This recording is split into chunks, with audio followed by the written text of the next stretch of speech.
Hello students, how are you? I hope all of you fine. हम लोग पिछले video में पॉलिनोमियल पढ़ रहे थे, जिसमें दो क्वेश्चन हमने पूछा था वीडियो के बीच में ही, एक वीडियो के लास्ट में। तो उसका आंसर कुछ लोगों ने दिया था। जो सही आंसर क्या होगा, पहला क्वेश्चन था एक बहुपद के शून्य 2 व -3 है तो वह बहुपद होगा। इसमें 4 ऑप्शन दिया गया था, जिसमें ऑप्शन नंबर डी इसका आंसर सही था। और कैसे इसको हम फाइंड करेंगे, चलिए देखते हैं। -b बटा a माने शून्यकों का हम योगफल निकालेंगे, बराबर हो जाएगा 2 में -3 जोड़ेंगे तो हो जाएगा -1। इसे 1/1 लिख देंगे। और गुणनफल जो होता है c/a होता है।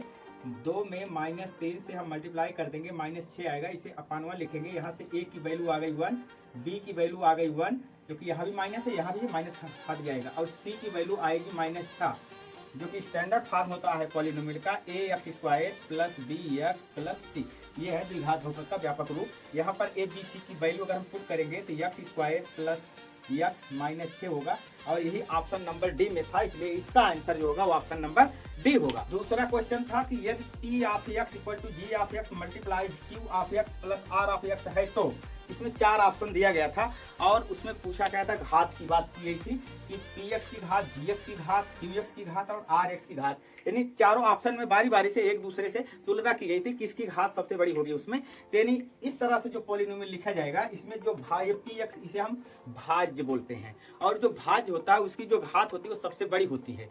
मतलब gx की घात px के बराबर हो सकती है, qx की घात px के बराबर हो सकती है, लेकिन इन दोनों की घात px से बड़ी नहीं हो सकती है। और rx की घात तो हमेशा px की घात से छोटी होती है। तो इसलिए उसमें जितने ऑप्शन थे उन सब ऑप्शन में 3 ऑप्शन गलत थे। और जो तीसरा यानी ऑप्शन नंबर जो सी था, उसमें लिखा गया था घात p of x greater than घात r ऑफ x।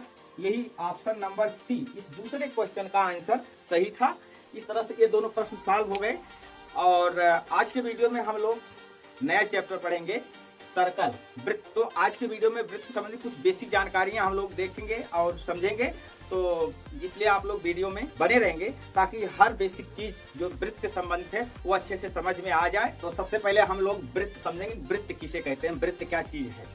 वृत्त के लिए देखिए, एक तो सिस्टम है, जैसे मान लीजिए हम पॉइंट ले लेते हैं, एक पॉइंट ले लेते हैं, इसे स्थिर फिक्स पॉइंट मान लेते हैं, ये स्थिर है, माने मूव नहीं करेगा।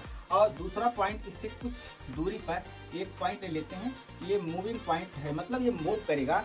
अगर यह जो पॉइंट है ये मूव करेगा और इस तरह से मूव करे कि इस फिक्स पॉइंट से इसकी डिस्टेंस जो है वो कभी भी कम ना हो या ना बढ़े, माने ये डिस्टेंस उसकी अचर रहे, कांस्टेंट हो। तो इस मूविंग पॉइंट के मार्ग से जो आकृति बनती है, जैसे ये गति करेगा, यदि ऐसे ऐसे गति करेगा ये, तो इस तरह से डिस्टेंस इसकी हमेशा एक समान रहेगी, घटना बढ़ना नहीं है। डिस्टेंस जब कांस्टेंट रहेगी तो इस मूविंग पॉइंट के मार्ग से जो आकृति बनेगी उसे हम क्या बोलेंगे, सर्कल बोलेंगे, वृत्त बोलेंगे। और दूसरी इसकी डिफिनीशन क्या हो सकती है, जैसे मान लीजिए यह एक स्थिर बिंदु है और इस स्थिर बिंदु से कुछ निश्चित दूरी पर, यानी कांस्टेंट दूरी पर जितने बिंदु हैं इस तल में, उन बिंदुओं से जो आकृति बनेगी उसे वृत्त कहेंगे। तो इसकी दूसरी परिभाषा क्या हुई वृत्त की, कि किसी तल में स्थित एक स्थिर बिंदु से एक निश्चित दूरी पर स्थित बिंदुओं से बनी आकृति वृत्त कहलाती है। जैसे मान लीजिए यह है स्थिर बिंदु और इससे निश्चित दूरी पर जितने इस तल में, इस बोर्ड में जितने बिंदु हैं,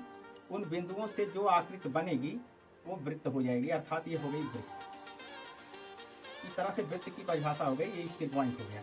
स्थिर बिंदु से निश्चित दूरी पर उसी तल में स्थित सभी बिंदुओं से बनी आकृति क्या हो जाएगी, वृत्त होगी, सर्कल होगी। तो इस तरह से ये सर्कल हो गया। अब सर्कल में सबसे पहले जो स्थिर पॉइंट था, स्थिर बिंदु था, यानी फिक्स्ड पॉइंट, इस स्थिर बिंदु को क्या बोलेंगे, केंद्र बोलते हैं। इसको कहते हैं केंद्र, स्थिर बिंदु को। ये ज्यादातर ओ से डिनोट करते हैं, बाकी कोई भी अक्षर इसके लिए लिया जा सकता है। ये हो गया केंद्र। और ये जो कांस्टेंट डिस्टेंस थी स्थिर बिंदु से सभी बिंदु की जो बराबर दूरी, समान दूरी है, इस कांस्टेंट डिस्टेंस को बोलते हैं रेडियस, त्रिज्या बोलते हैं। ये हो गई त्रिज्या। और ये जो मार्ग है, मार्ग का मतलब ये बिंदुओं, अगर इस वृत्त पर हम एक चक्कर लगाएं, वृत्त की जो है वृत्त के ऊपर एक चक्कर अगर हम लगाते हैं तो हमारे द्वारा जो दूरी तय होगी उस दूरी को बोलते हैं परिधि। इसे हम परिधि कह सकते हैं। इस तरह से वृत्त से संबंधित 3 चीजें हमारी जानकारी में हुई, पहले केंद्र, दूसरी त्रिज्या और तीसरी परिधि। केंद्र क्या है, जो स्थिर बिंदु था तल में उसे हम केंद्र बोल दिए, और स्थिर बिंदु से जो कांस्टेंट डिस्टेंस थी उसको हम रेडियस बोल दिए, त्रिज्या। और वृत्त के ऊपर एक चक्कर जब लगाएंगे तो उस एक चक्कर लगाने में जो चली गई दूरी होगी उसे बोलेंगे परिधि। इस तरह से 3 चीजें हो गई। अब आती है बात चाप किसे कहेंगे, आर्क बोलते हैं इंग्लिश में, आर्क। आर्क क्या है, इसे वृत्त की परिधि, मान लीजिए वृत्त है, इसकी परिधि के पर अगर हम 2 पॉइंट ले लेते हैं, 2 बिंदु ले लेते हैं, तो ये जो परिधि है इसकी, ये 2 पार्ट में बट जाती है। प्रत्येक पार्ट को क्या बोलेंगे, चाप बोलते हैं। जो पार्ट छोटा होता है उसे लघु चाप, और जो पार्ट बड़ा होगा उसे दीर्घ चाप कहेंगे। ये रहा चाप। अब चाप के बाद अगर हम इसी वृत्त की परिधि के किन्हीं 2 बिंदुओं को मिला देते हैं, तो परिधि के 2 बिंदुओं को मिलाने वाला रेखाखंड है वो होगा जीवा। तो जीवा की डिफिनेशन क्या होगी, किसी वृत्त के 2 बिंदुओं को मिलाने वाला रेखाखंड जीवा कहलाता है। जैसे मान लीजिए एक बिंदु यहाँ पर है, एक बिंदु यहाँ पर है, इन दोनों को हम मिलाएंगे जिस रेखाखंड से, इस रेखाखंड का नाम क्या हो जाएगा, जीवा। अगर मान लीजिए जैसे ये वृत्त है और ये वृत्त का सेंटर है, केंद्र है, जीवा, ये भी जीवा है, ये भी जीवा है, ये भी जीवा है, और यह भी जीवा है, यह भी जीवा है, ये भी जीवा है। सारी जो खींची गई हैं जीवाएं हैं। इन सारी जीवाओं में देखिए यहाँ इससे ये बड़ी है, इससे ये बड़ी है, ये और बड़ी है, इधर हम बढ़े तो छोटी होना शुरू हो गई। कहने का मतलब जो जीवा सबसे बड़ी है, किसी वृत्त की जो सबसे बड़ी जीवा है उसे क्या कहेंगे, व्यास। यानी सबसे बड़ी जीवा को हम क्या कहेंगे, व्यास कहेंगे। सबसे बड़ी जीवा व्यास होती है।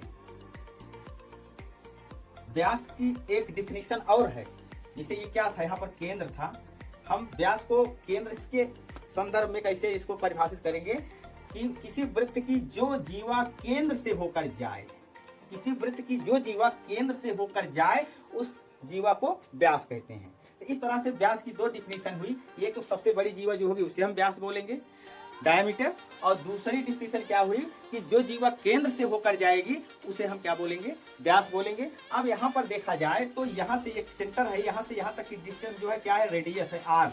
इधर भी यहाँ से यहाँ तक क्या है, आर है। इसका मतलब जो व्यास है उसमें आर कितनी बार सम्मिलित हो रहा है, 2 बार सम्मिलित हो रहा है। इसलिए हम व्यास को डी से डिनोट करेंगे और त्रिज्या को आर से, तो डी बराबर 2r, या एक फार्मूला मिलता है व्यास बराबर 2 गुणे त्रिज्या। ये फार्मूला यही से बना है। अब व्यास के बाद देखते हैं आगे क्या चीज है इसमें। अब मान लीजिए ये वृत्त है और ये क्या है, जीवा। जीवा जो है वृत्त को 2 भाग में, एक भाग इधर एक भाग इधर, 2 भाग में बांट रही है। तो एक भाग का नाम क्या है, इसका नाम है वृत्तखंड। कहने का मतलब जीवा जो है वृत्त को 2 भाग में बांटती है और प्रत्येक भाग क्या कहलाता है, वृत्तखंड। ये हो गया इधर वाला वृत्तखंड। इधर वाला जो छोटा भाग है यह भी वृत्तखंड ही होगा, लेकिन ये छोटा है इसलिए इसका नाम लघु वृत्तखंड होगा, और ये बड़ा है इसका नाम हो जाएगा दीर्घ वृत्तखंड। इस तरह से जीवा वृत्त को 2 भाग में बांटती है और प्रत्येक भाग का नाम क्या हो जाएगा, वृत्तखंड। और आगे देखते हैं, जैसे मान ले ये वृत्त है और ये सेंटर है, ये है व्यास। व्यास जो है वृत्त को 2 बराबर भाग में बांट रहा है, इसलिए प्रत्येक आधे भाग को नहीं, दोनों भाग में से प्रत्येक भाग का नाम हो जाएगा अर्धवृत्त, सेमी सर्कल। ये भी अर्धवृत्त होगा और यह भी अर्धवृत्त ही होगा। अच्छा मान लीजिए जैसे ये वृत्त है, ये इसका सेंटर है, ये रेडियस खींचिए, ये दूसरा रेडियस या केंद्र O है, एक रेडियस अब खींचिए O है, दूसरे रेडियस खींचिए OB। इस तरह से दोनों रेडियस के बीच का ये जो तिकोना भाग दिख रहा है इसको क्या कहेंगे, त्रिज्यखंड। क्योंकि ये त्रिज्या से बन रहा है इसलिए इसका नाम हो जाएगा त्रिज्यखंड। इधर वाला भाग जो हम छायांकित किए हैं छोटा है इसलिए इसका नाम होगा लघु त्रिज्यखंड। और जो उधर वाला जो व्हाइट दिख रहा है इसका नाम हो जाएगा दीर्घ त्रिज्यखंड। के बाद संकेंद्रीय वृत्त आते हैं। संकेंद्रीय वृत्त, संकेंद्रीय वृत्त का मतलब यह होता है कि जितने वृत्त होंगे सबका जो सेंटर होगा, केंद्र, वह एक ही होगा। जैसे मान लीजिए ये पहला वृत्त है, इसका केंद्र ये है। दूसरा वृत्त जो है इसका भी केंद्र यही होगा। तीसरा वृत्त, इसका भी केंद्र यही होगा। मतलब 3 वृत्त खींचे गए, अगर तीनों वृत्त का केंद्र एक ही पॉइंट हो तो इन तीनों वृत्त को हम क्या बोलेंगे, संकेंद्रीय वृत्त। तो आज की वीडियो में हम लोगों ने वृत्त सीखा कि किसी समतल में किसी स्थिर बिंदु से समान दूरी पर स्थित सभी बिंदुओं से घिरी या बनी आकृति को वृत्त कहते हैं और वह स्थिर बिंदु केंद्र होगा और स्थिर बिंदु से जो निश्चित दूरी थी उसका नाम रेडियस यानी त्रिज्या है। और वृत्त के ऊपर यदि हम एक चक्कर लगा लें वृत्त के चारों ओर तो हमारे द्वारा चली गई दूरी को हम क्या बोलेंगे, परिध बोलते हैं। और परिध पर जो पॉइंट है उनमें से किन्हीं पॉइंट में किसी दो बिंदुओं के बीच से जो भाग मिलेगा वृत्त की परिध का, उस परिध के भाग को चाप बोलेंगे। और अगर वृत्त की परिध के दो बिंदुओं को मिला दिया जाए तो मिलाने वाला रेखाखंड जीवा हो जाएगा। जो जीवा केंद्र से होकर जाएगा उसका नाम व्यास होगा। व्यास में दो बार त्रिज्या सम्मिलित है, इसका मतलब व्यास बराबर 2 गुणे त्रिज्या होगी या त्रिज्या बराबर व्यास का आधा होता है।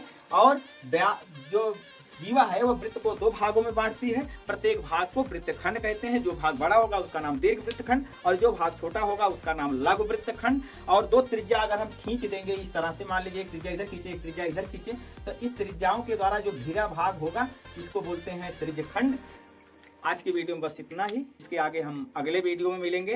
काफी दिनों के बाद हम लोग भी आज की वीडियो में मिल रहे हैं, इसलिए वीडियो को ज़्यादा से ज़्यादा आप लोग लाइक करेंगे, शेयर करेंगे और अगर चैनल पर नए हैं तो सब्सक्राइब जरूर करेंगे।